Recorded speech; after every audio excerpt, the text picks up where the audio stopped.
Saudações, queridos e queridas! Está no ar mais um Renumero Seleção Japonesa com todas as novidades e informações da melhor seleção da Ásia. Aqui você ouvinte ficar por dentro de tudo o que rola no mundo da JFA. Bom, como sempre, vocês estão na companhia de Elias Falas, o Barbudinho Alegria na apresentação. Comentários dele, Mr. Thiago e Cruz. Tudo bem com você, meu irmãozinho? Saudações, Elias. Bom dia, boa tarde, boa noite a todos nossos queridos ouvintes. Mais um Renumero no ar. E a semana não poderia ser diferente. Vamos falar não só mas das seleções japonesas. Hoje temos aí uma retrospectiva do jogo atual da nossa seleção japonesa contra a Coreia do Sul e os amistosos do nosso Sub-23/Sub-24, é meio complicado isso, contra os jogos contra Fala a olímpico, Argentina. mais fácil. A seleção olímpica é muito mais prático, isso é verdade. Maravilha, Thiagão. É isso aí, galerinha. Falaremos dos jogos da seleção principal e também da Olímpica. Lembrando que a seleção principal foi convocada para duas partidas, né? O amistoso contra a seleção da Coreia, que falaremos agorinha, e contra a seleção de Mongólia, que o Thiagão falará um pouquinho mais tarde sobre isso em um Renumero Drops. Bom, Thiagão, tivemos aí o super amistoso contra a nossa maior rival, o time que mais incomoda, um time que infelizmente nós somos fregueses, né, Thiagão, que é complicado aí de enfrentar a Coreia do Sul. Mas dessa vez foi um jogo, olha, eu confesso a você que eu fiquei decepcionado, porque apesar dos desfalques, né, a Coreia do Sul ficou sem o principal jogador, o Son, e alguns outros jogadores que estavam na Europa, né, que não puderam atuar. Foi uma grande decepção para mim, porque a gente sabe, né, Thiagão, Japão contra a Coreia, aquele jogo pegado, aquele jogo truncado, de sangue nos olhos, que realmente as duas equipes vão para cima um para cima um do outro, seja na habilidade, seja na porrada, né? E até isso não teve, né? Eu nunca vi uma Coreia do Sul assim tão apática, tão rendida ao jogo, tão fraca, né? Confesso que se a Coreia jogar assim as eliminatórias, eles terão sérios problemas na classificação aí.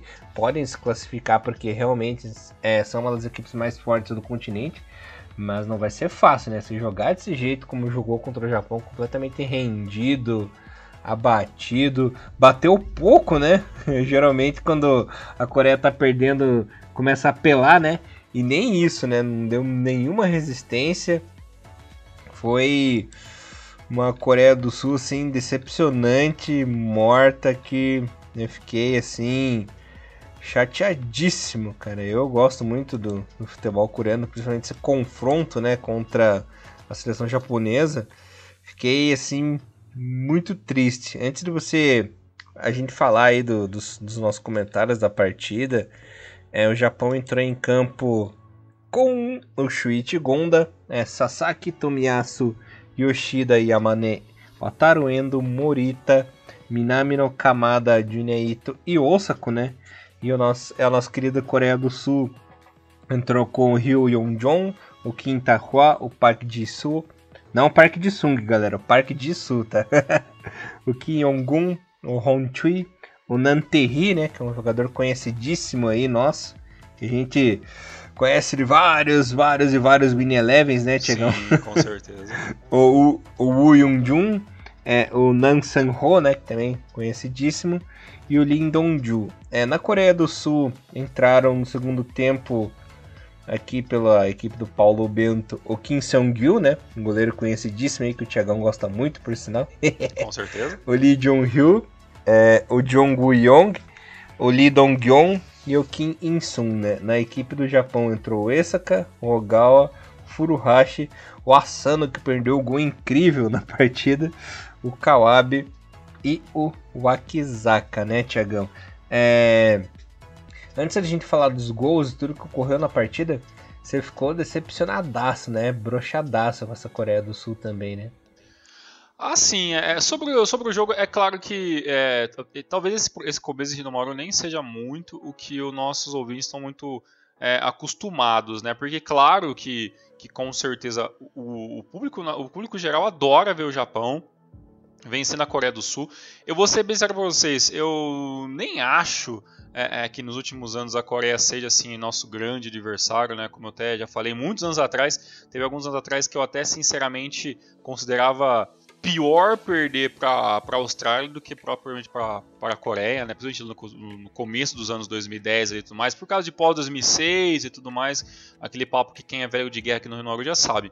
Mas a Coreia do Sul, ela vem denegrindo, né? Após também o termo de 2006 e ali algumas coisinhas de 2010, a seleção sul-coreana ela foi mudando muito com o tempo, né?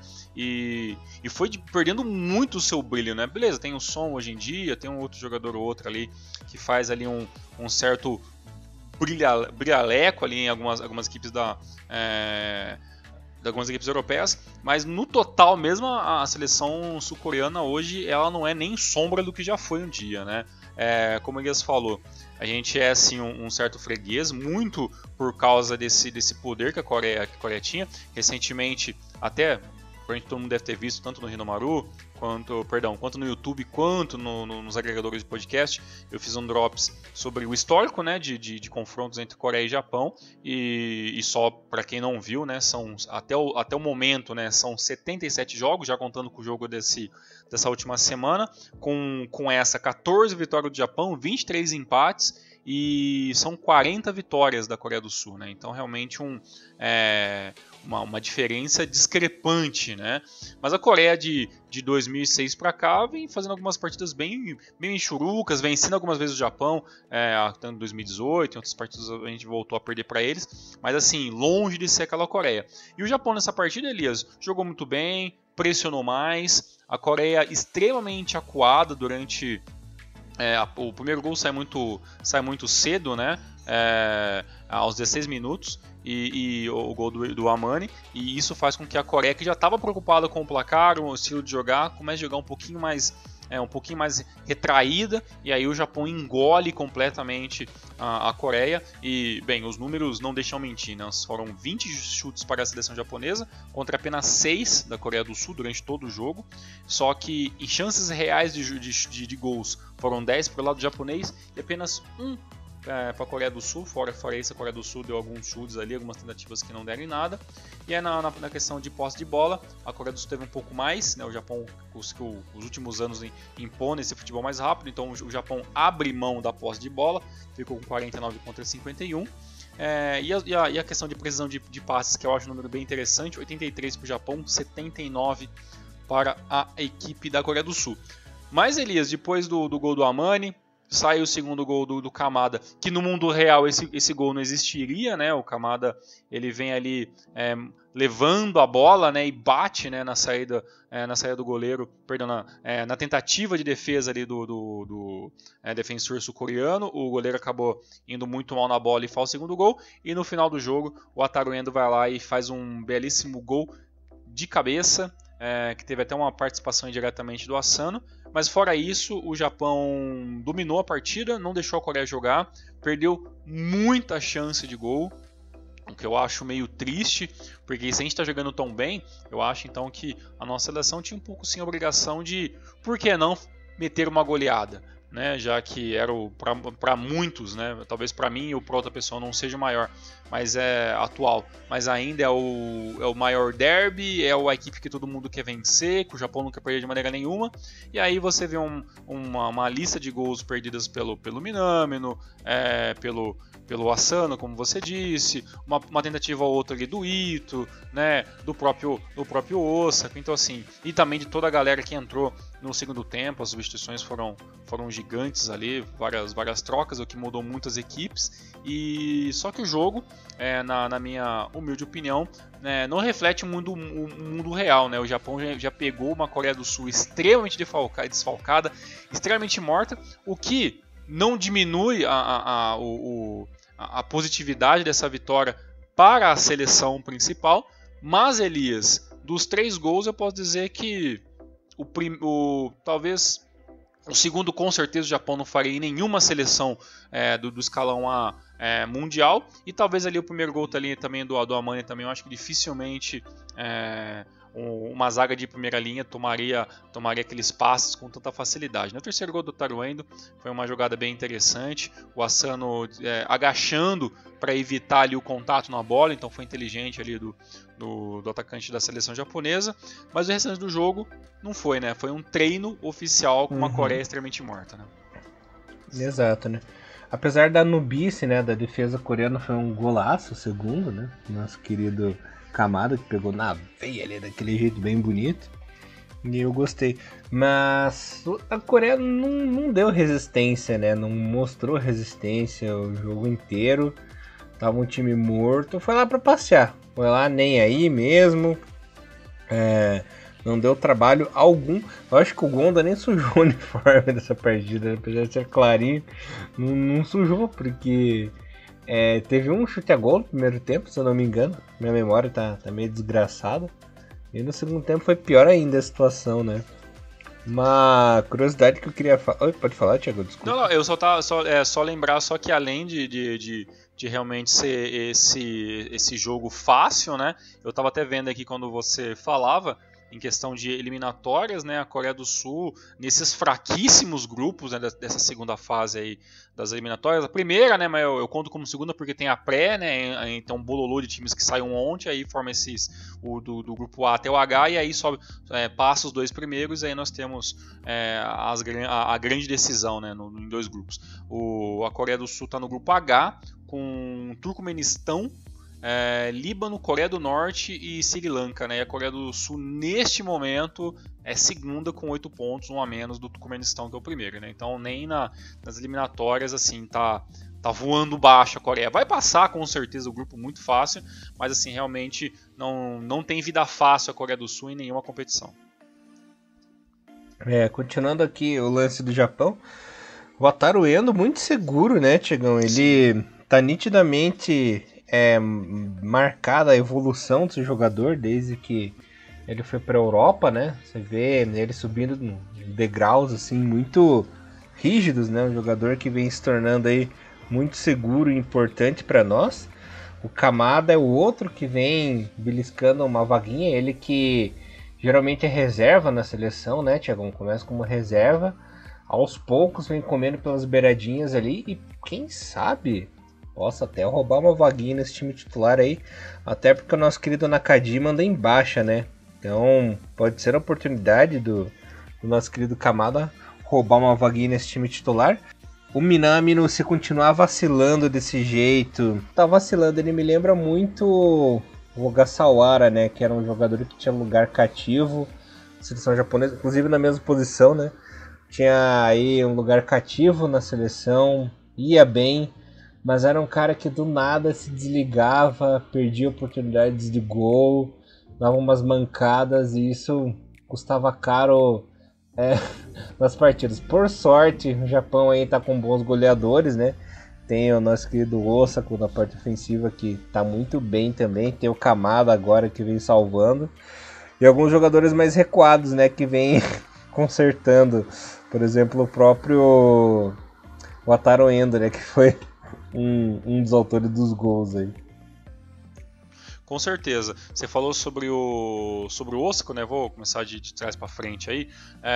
O Osako, mesmo quando ele não faz gol, ele é um cara muito importante, né? Nessa partida, no primeiro gol do Japão, né? Ele dá um lance ali, né? Ele dá um toque de calcanhar ali, né? Entre todos os defensores, a bola sobra redonda, certinha, né? Simplesmente ali pro Amani finalizar dentro da área, uma finalização bacana, tal. Esse primeiro gol tinha me fugido rapidamente da memória, mas eu voltei aqui para dar uma olhadinha nele e foi interessante essa jogada, né?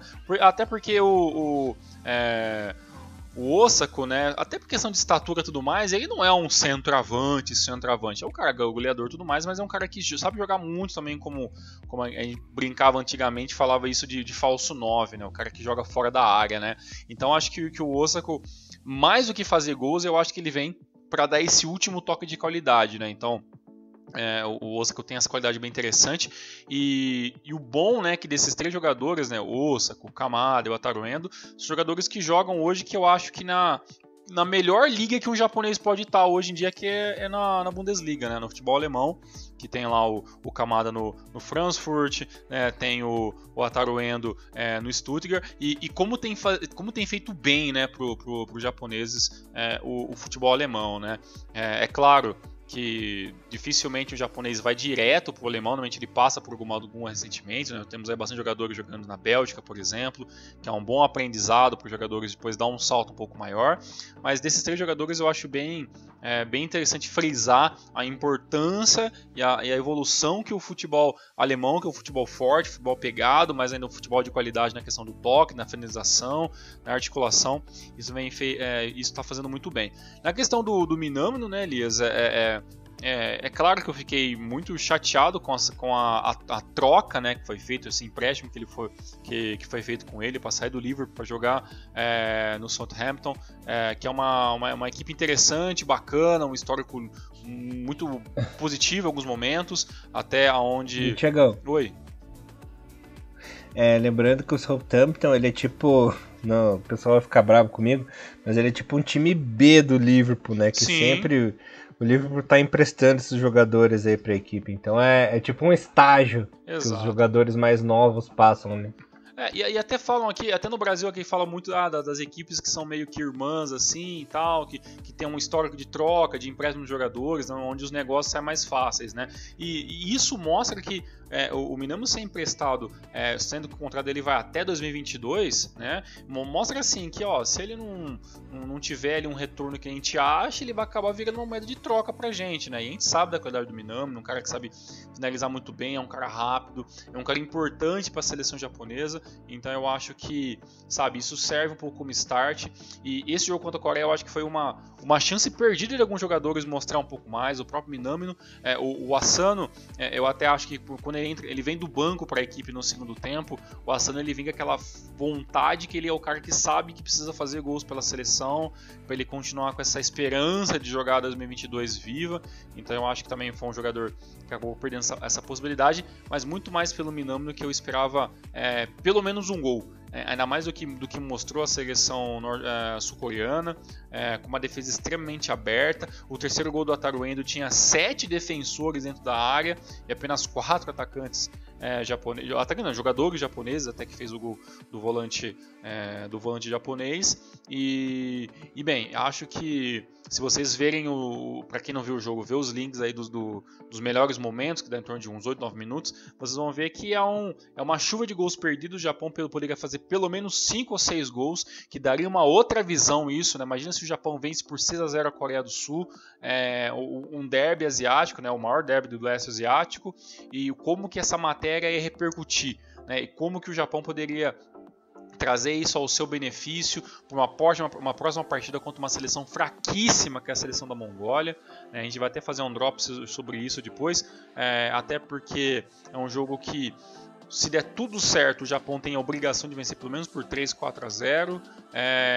Se perder vai ser um baita vexame, acho que não vai adiantar nada vencer 3-0 a Coreia do Sul e ter um jogo ruim contra uma seleção tão C como é a seleção da Mongólia nos dias de hoje. E digo isso, Elias, até porque no mesmo dia que jogou Coreia do Sul e Japão, às 11 horas da manhã daquele dia, teve um jogo já pelas eliminatórias asiáticas, que foi Tajiquistão e Mongólia, né? Eu fiz questão de ver esse jogo e, assim, foi um Deus nos acuda na questão tática e qualitativa de ambas as equipes, mas a seleção do Tajiquistão venceu sem nenhuma dificuldade. Então, acho que de seleção, acho que é isso, né? Nem tem muito que a gente está inventando. Agora é esperar, né, os jogos das eliminatórias, aí, esperar os possíveis amistosos que pode acontecer. A gente sabe que 2021 ainda está complicada a questão de amistosos, tanto que desse da Coreia do Sul simplesmente pipocou, né? Ó,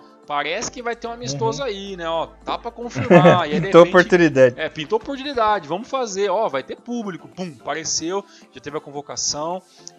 Acho que também, pra gente não ser só ranzinza, né? Porque a internet de fãs de seleção japonesa estão assim, vibrando, né? Nossa, goleamos a Coreia do Sul. Não, gente, eu acho que um pouquinho mais pé no chão, né? Se tem uma coisa que o Inomaru tenta mostrar para os seus ouvintes gente, pé no chão, é amistoso, não vale nada, vale para você dar um pouco de ênfase no jogador ou outro, fazer essa galera rodar, pensar talvez um nome acima de 23, 24 anos para poder jogar as Olimpíadas. Se tiver as Olimpíadas, não é nada certo ainda, então tá tudo realmente muito assim, sabe?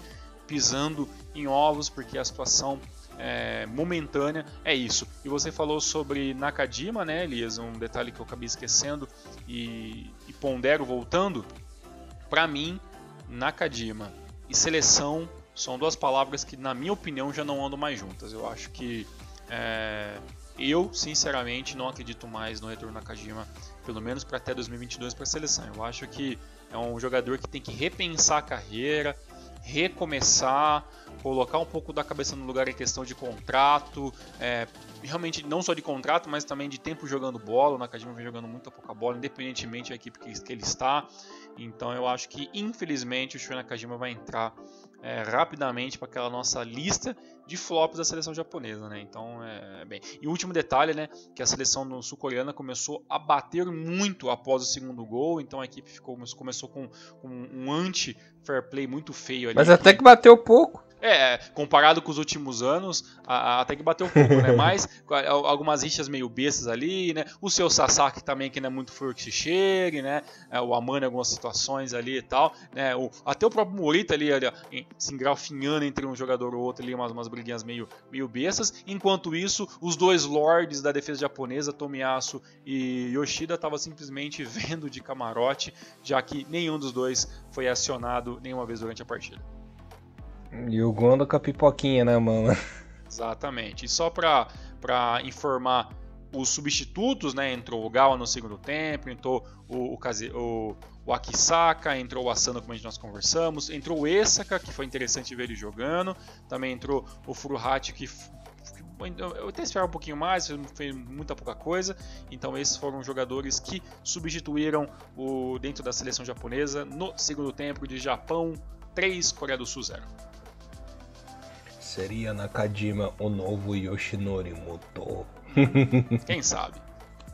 Quem sabe, né? Veremos. Pelo menos o Muto foi pra Copa, né? Vamos ver o que vai acontecer com o nosso querido Nakajima. Só uma informação extra que eu quero dar aqui, que eu adoro essas informações, né? Lembrando que esse Paulo Bento é aquele Paulo Bento da Eurocopa de 2000, Copa do Mundo de 2002, né? Que participou daquela geração incrível da seleção de Portugal, né, que inclusive eliminou a Holanda nas eliminatórias da Copa do Mundo, né, que teve aqueles embates históricos contra a seleção da Irlanda também.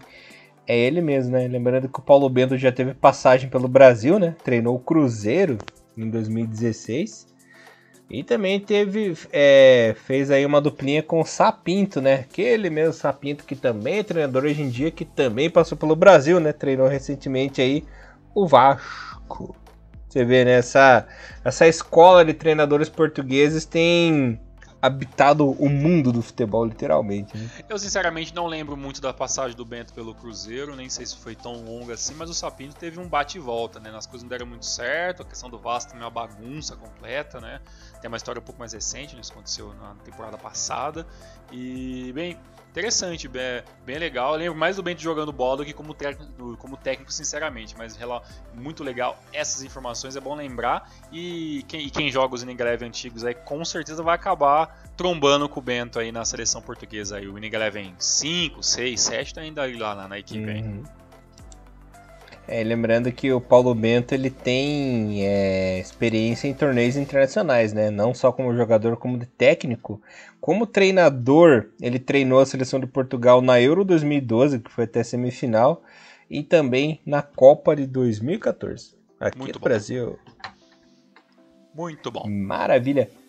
Mr. Thiago Henrique Cruz, a seleção olímpica teve aí 2 compromissos contra a mesma seleção. Foi o famoso 2V, né? Jogo de ida e jogo de volta. Na primeira partida lá na Dinomoto Stadium, apesar de ter jogado melhor, atacado mais, pressionado mais, sucumbiu, né? Perdeu para a seleção da Argentina por 1-0 com o gol do Adolfo Gais. Não o Rodolfo Porquinho, né? O Adolfo, esse mesmo. Venceu por 1-0 a seleção da Argentina, que teve aí só 25 minutos de lampejos, meteu 2 bolas na trave e fez esse golzinho, depois não fez mais nada, né? O Japão que entrou em campo nessa primeira partida com Osako no gol, Hatate, Itakura, Watanabe, Sugawara, Nakayama. Ó, o Nakayama, o Thiagão adora o Nakayama, né? Desde a Copa América. Adoro. Watanabe, Kubinho, Menino Mitoma, Miyoshi e Tagawa. O Miyoshi Thiagão gosta, né? Thiagão adora o Miyoshi. Esse aí é menino liso, né? Menino liso, aquele cabelinho de personagem B de Star Trek é incrível. Puxa vida. Esqueci o nome. O Uhura, né? Isso, tem o Uhura, Star Trek, exatamente. Né? É meio data, tá meio cabelinho assim, realmente é incrível. Não, data é o Sugeno, né? O cabelo igualzinho, né? Sugeno.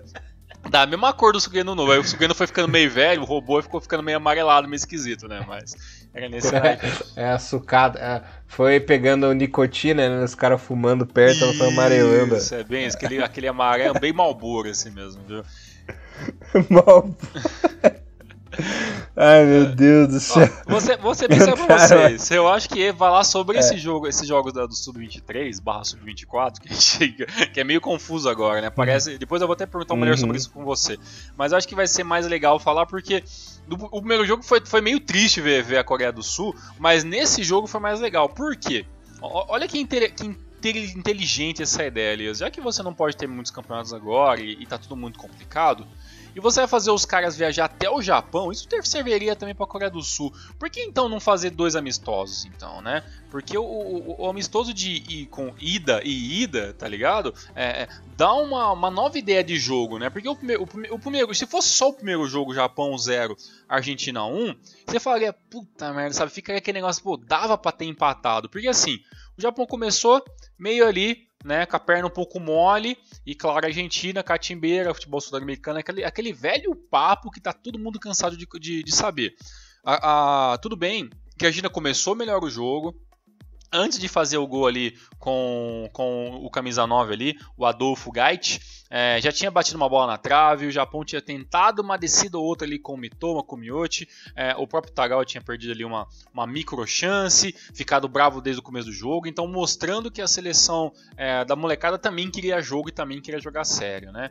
E depois do primeiro gol, o Japão, eu pensei assim, vai tomar o primeiro gol, acho que vai começar a bater aquele desespero, mas não, a equipe começou ainda a jogar muito concisa, com dificuldades, com muita velocidade, mas faltando um pouco de paciência ali, até o do Sr. Kubo ali, eu vou até dizer, o Kubo, na minha opinião, Elias, até um negócio que eu quero que a gente já discuta agora, tá?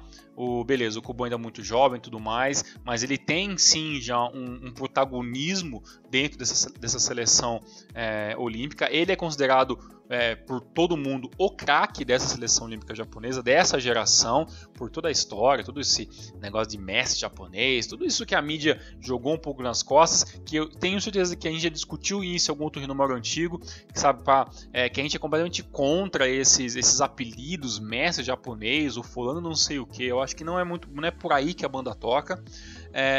Mas o Kubo, Elias, se tem uma parte positiva disso tudo que está acontecendo, é que assim, ele é sempre o cara mais visado em campo, então ele está sempre apanhando mais que os outros, principalmente quando joga uma seleção contra a Argentina.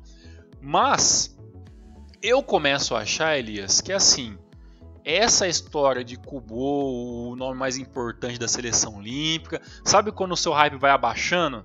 Aí eu vou te perguntar meio que de bate pronto, Kubo é ou não tudo isso? Por enquanto não.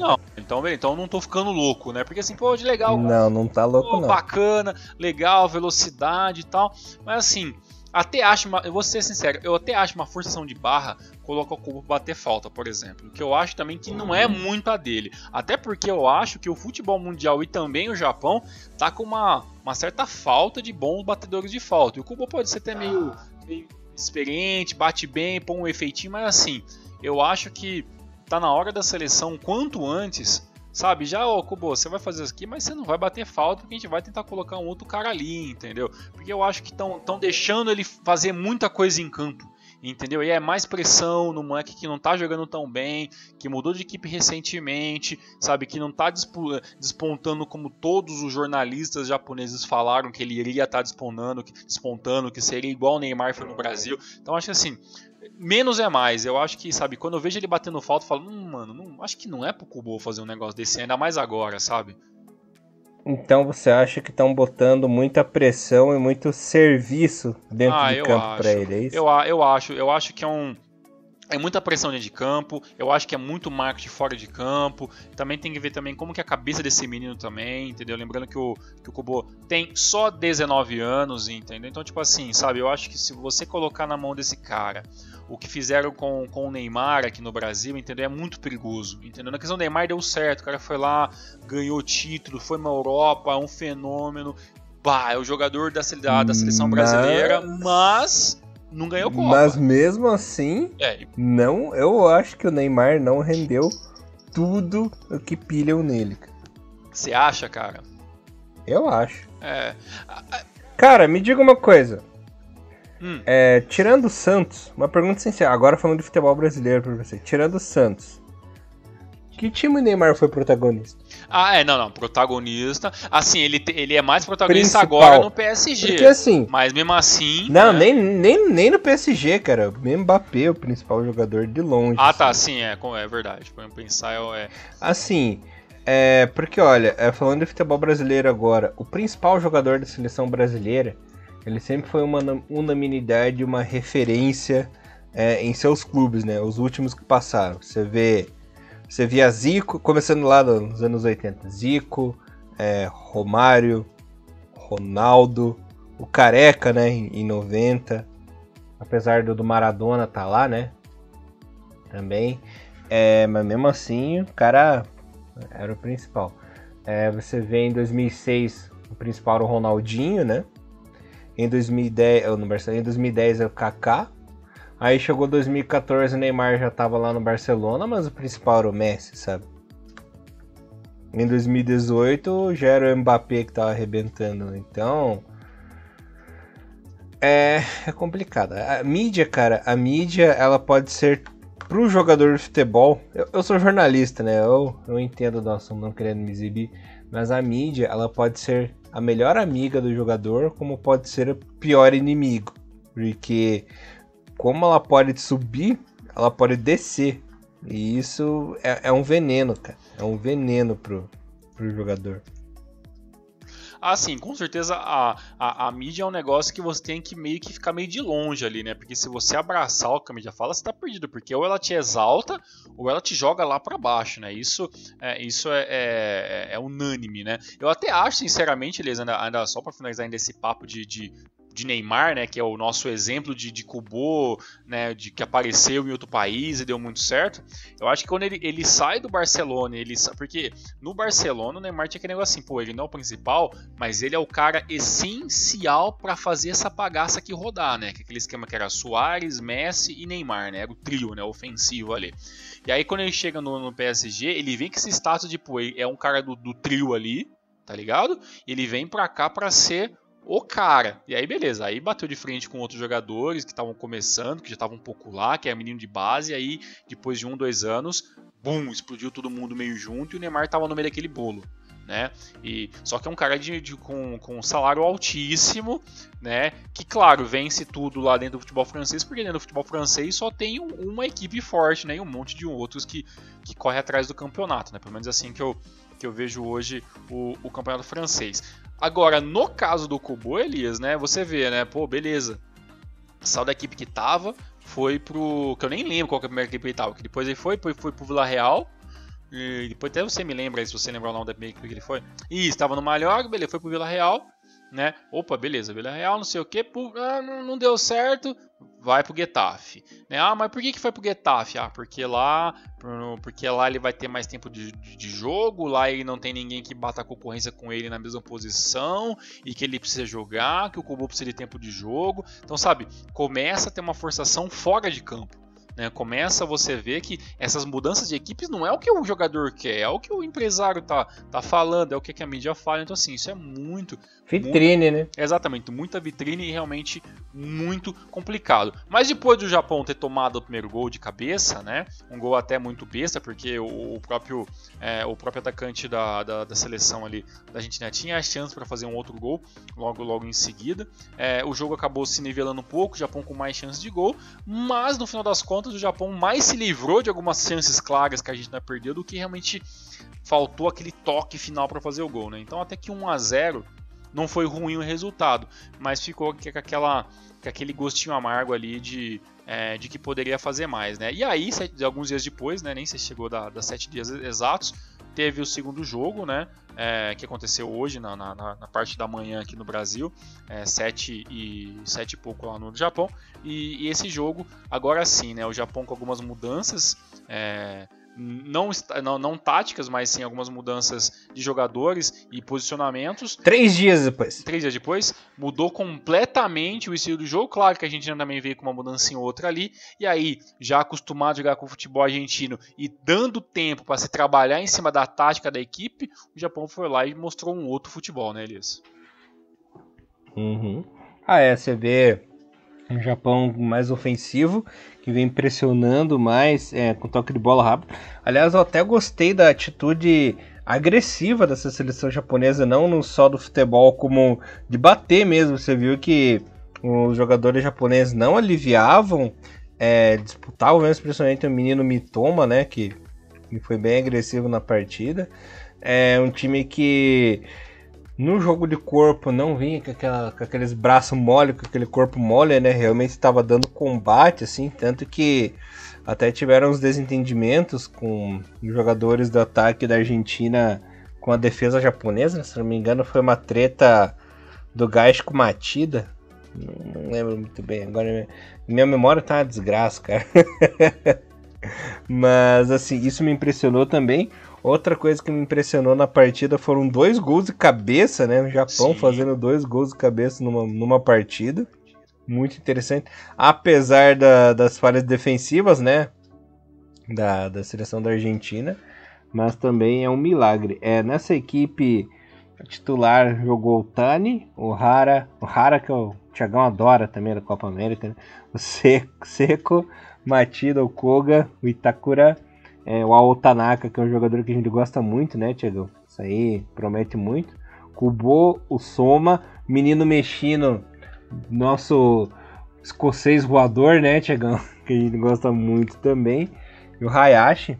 Entrou no segundo tempo o Hatate, o Nakano, que não é o Shinji Nakano, né, Thiagão? É o Shinya Nakano, o Miyoshi, o Watanabe, o menino Mitoma e o nosso querido Tagawa. Lembrando que nessas 2 partidas, pelo nosso querido Moriyasu estar com a seleção principal, foi o interino, né, o Akinobu Yokouchi, que a gente conheceu...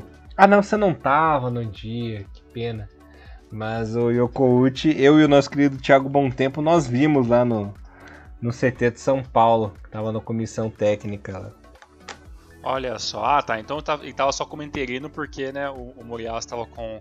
Eu até pensei que por um momento, será que o Moriyasu abriu mão do Sub-23, mas eu acho que não, né, vai ser ainda nas 2. Não, é que ele tava com a seleção principal, né, no amistoso e pro jogo de amanhã, né. Faz sentido. Um detalhe bem interessante, no primeiro jogo, que eu até esqueci de falar, né, o Mitoma jogou muito bem, né? O Mitoma é uma realidade na questão dessa molecada que é incrível quanto joga. Nesse segundo jogo, um nome bem interessante também, né? Esse Daichi Hayashi aí, do Sagan Tosu, um belo jogador, interessantíssimo atacante, que tem contrato com o Sagan Tosu até 31 de janeiro de 2022. Dificilmente esse jogador vai continuar no Japão, e principalmente na equipe do Sagan Tosu por mais uma temporada. Um jogador bem interessante, mexendo, né, voltando à seleção, 22 anos, e então... tá jogando no futebol português, mexendo, que passou por poucas e boas em Gamba Osaka, tudo mais aí. Então, um jogador bem legal. E o Sominha aí aparecendo, né? O Sominha que é o Yuki Soma do do Nagoya Grampus, também jogador interessante. Então, assim, a parte ofensiva é bem legal, né? Eu acho uma coisa interessante nessa seleção, que é o corpo que ela está criando e como o Koitakura está sendo essa referência na defesa, né? O Itakura já colocando a braceira de capitão, já dando bronca quando é necessário, levantando os jogadores quando alguém acaba errando uma bola. Então, assim, já está mostrando sim ser esse cara importante, independentemente da situação de jogo, pelo menos na seleção olímpica, né? A seleção da Argentina começou, acho que muito na mesma pegada, né? Um pouquinho segurando o jogo, não impondo muita velocidade, esperando o Japão vir e obviamente jogar no erro do Japão. Os erros não aconteceram. O primeiro gol aconteceu até relativamente cedo do esperado, né? Ali aos 45 minutos mais ou menos da primeira etapa ali, o Seco deu assistência ali para o Hayashi fazer o primeiro gol, né? E no segundo tempo, né, duas jogadas que foram praticamente 2 replays, né, em 2 escanteios, cobrados muito bem pelo Kubo. Então, quando a gente tem que elogiar, a gente elogia. E nessas duas belas cobranças, na primeira o Itakura subiu muito bem na bola, não dando nenhuma chance.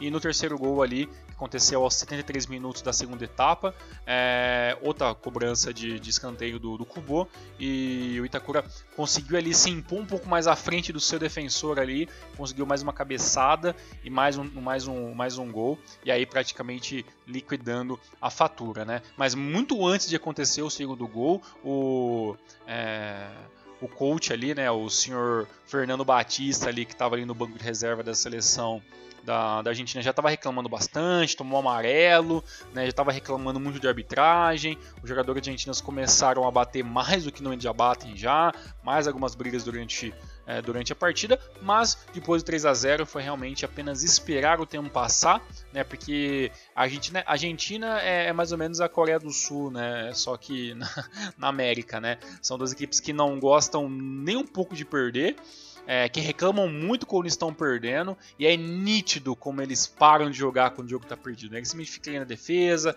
rifando bola, né? Tentando ali alguma apela. Exatamente, dá uma pelada, puxa a camisa. Então teve muito dessas reclamações. Ainda bem que ninguém acabou sendo machucado em uma das partidas. Poderia até pela intensidade das faltas, mas o Japão, que jogou bem no primeiro jogo e não conseguiu não fazer um gol, pelo menos melhorou o que tinha que melhorar na parte defensiva, tomou menos sustos e venceu maiusculamente a seleção da Argentina.